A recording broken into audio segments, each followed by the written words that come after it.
Hey everyone, so normally I do a pumpkin video for Halloween, but where I live is back under a pretty severe lockdown, so I can't go out and just buy a pumpkin, so that has been put on hold.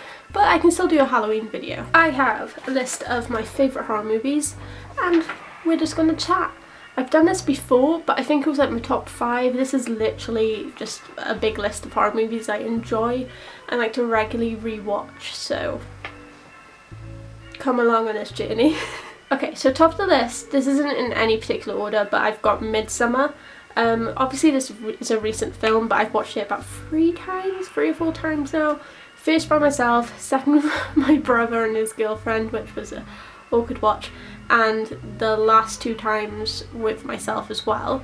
But I really liked it. It wasn't scary, but it made me shiver, like not in a oh jump scare way, but in a that's really made me feel sick kind of way. And there's only one scene that really made me feel sick, and it's not the blood eagle, it's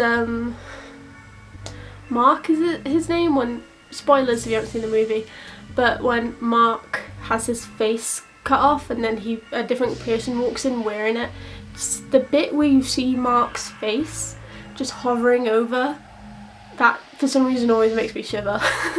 Like, it's not particularly gross or particularly scary, it just makes me shiver. Trick or Treat. Now I know for a fact that this was on my top 5 list because it's a masterpiece of a horror film. I just love it. I think it's a good anthology horror that I like to watch every year.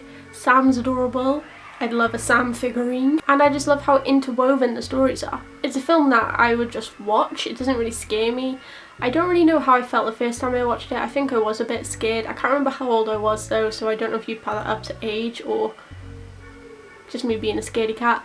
But like, rewatching it now, it doesn't scare me. In fact, I just like it like a normal popcorn movie. I'm just like cheering Sam on in the background with my popcorn. Okay, so next is Scream. Scream is a classic. I think everyone really likes Scream. Scream 1, 2, 4, obviously. Scream 3 is fine, but 1, 2, 4. Randy is my favourite character. Rest in peace, dude. But I love Scream. It just changed a lot for horror movies back in the day. When did Scream come out? Was I even born? Oh, okay. 1997. I wasn't even born then, but it just did a lot for the genre, and I appreciate it for what it is. And I can't wait for Scream 5, although I don't know if they're going to bring Kirby back, because I heard that Wes Craven, when he was alive, he said that she would probably have been the main protagonist of another series if they carried it on, but I don't know if they're doing that or not.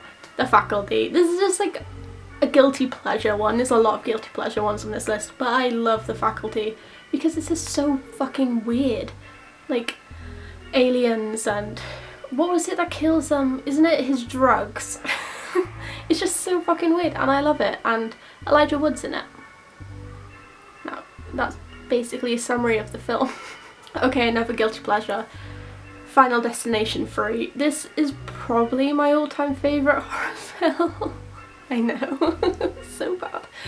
But it's a film I used to watch with my 2 best friends constantly, and I just love how gory it is and how messy it is, and not in a good way, but it's just a messy film in general. And it's just a film I like to watch. It's not a work of art. It's just a film. Okay, I don't know if this is actually a horror film or not, but Get Out. I really enjoy Get Out. I've rewatched it quite a few times, and I think it's just a brilliant horror, thriller, whatever you want to call it, just a brilliant film in general. Hush. Hush is so good. I love Hush.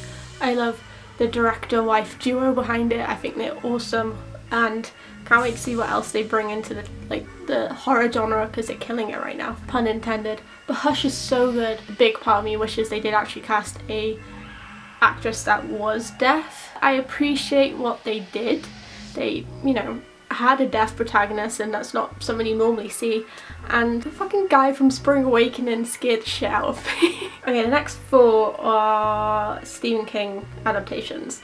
So It Chapter 1 and 2. I actually really liked It Chapter 2. I know people didn't, but I thought it was a good fucking film. What else do you expect? It's a fucking killer clown. People were like getting annoyed by how long it was, but have you read the bloody book? It's like, I don't know if you can see it. It was on my shelf over there. I don't think you can, but it's a thick book, okay? How are you going to pack that thick book into an hour-long film? Of course it's going to be ridiculously long. No one complained about Endgame, but chapter 2, suddenly it's too long. And it's also a film that I would love to watch with my sister, but she will not allow it on. Okay, The Shining and Pet Sematary. The Shining is just a good film in general, so that's my review. And Pet Sematary, like even now my feet are on the like floor, and I wish I wore shoes because that fucking scene where Gage like cuts the back of the heel, my feet like are tingling because I'm looking under the bed through the camera, and I'm just like, I want to like rest my feet up.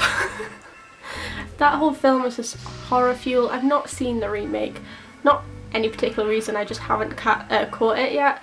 I'm sure I like it, but it was a bad film, the original, but it had charm to it, and the little kid actor that played Gage was so cute. And then when they went to the bit where the dad was injecting him and killing him and then he started crying, my fucking heart, I would have just been like, fine, you can live as a zombie, but I'm moving away.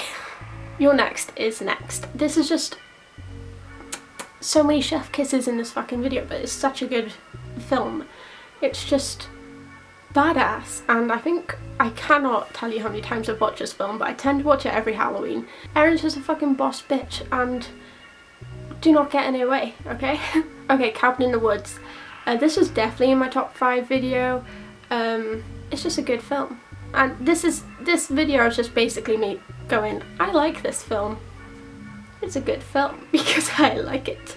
It's not much substance to it, but it's just a good film that like has the tropes and turns it on its head. Is it like I enjoy it and I watch it again and again, but out of this entire list I wouldn't put it above other films to watch. So like if this was my list of films to watch in October, it would probably be the last one to watch.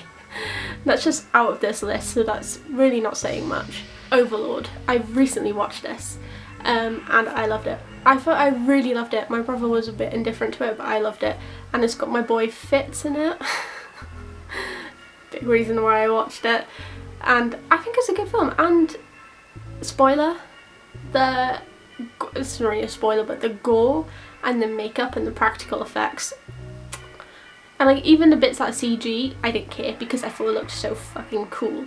And I know they set up for a TV show at the end, and I wish that they had got that commissioned. Maybe they will now, but it's such a good film. I recommend you go watch it. It's on Netflix right now in the UK, so I don't know what that's like anywhere else, but watch Overlord. Support my boy Fitz. It's not his real name. I think it's Ian. Support Ian. I don't think you can count these as a straight horror. Like, you definitely can't count these as straight horror, but unlike things like Hocus Pocus and The Nightmare Before Christmas, which I'd put on a good spooky Halloween film list, this I would say is more of a dark comedy horror. So that's Shaun of the Dead, obviously, and Tucker and Dale vs. Evil, which is my favourite fucking film out of the two. Shaun of the Dead's just a classic, like any of Shaun of the Dead, Hot Fuzz, any Edgar Wright stuff, chef kiss. But Tucker and Dale, I love that film so much, and I hope they do a sequel. I've heard that they're gonna do a sequel, but oh my god, such a good film. Just thinking about it now, it's such a good film. First time I watched it, I didn't realise it was a comedy, so it did surprise me. And then I got into it and I thought, this is a masterpiece. This is what art looks like in its truest form. Bit of an exaggeration, but it's such a good film. I want to watch it right now, actually. Maybe I will. Anyway, that is it. I know the pumpkin video was meant to be today, but I'm sorry. I'm not going to go into town and buy a pumpkin. Mainly because you can't, because they're actually covering up anything that's not essential at the moment and you're not allowed to buy it. So, sorry, maybe next year. I hope you enjoyed it. Regardless, it's just me listing films I enjoyed. I do actually really want to do a fandom video where I just list things that I enjoy, like the Marvel and the DC and the characters I like and the characters I don't like, and Game of Thrones and Doctor Who and Outer Banks. I'm really into that show at the moment. I don't know why either, but I really am. Please let me know your favourite horror movies, what you like to watch around October or any time of the year, like Trick or Treat. I love watching that any time of the year. What else is on that list that I like watching? Oh, Tucker vs. Dale. Tucker vs. Dale. Tucker and Dale. Have I been saying Tucker vs. Dale this entire time? Maybe I'll do a video if you want on films I just like to watch around October, mainly The Addams Family, because I love that film. Like, I have a tattoo of Wednesday, so like it's my child basically. Maybe I'll do that. Please let me know your favourite horror movies, any spooky films, let me know how your day has been, any video suggestions, please let me know down below. And I will see you next time. Bye everyone. Bye.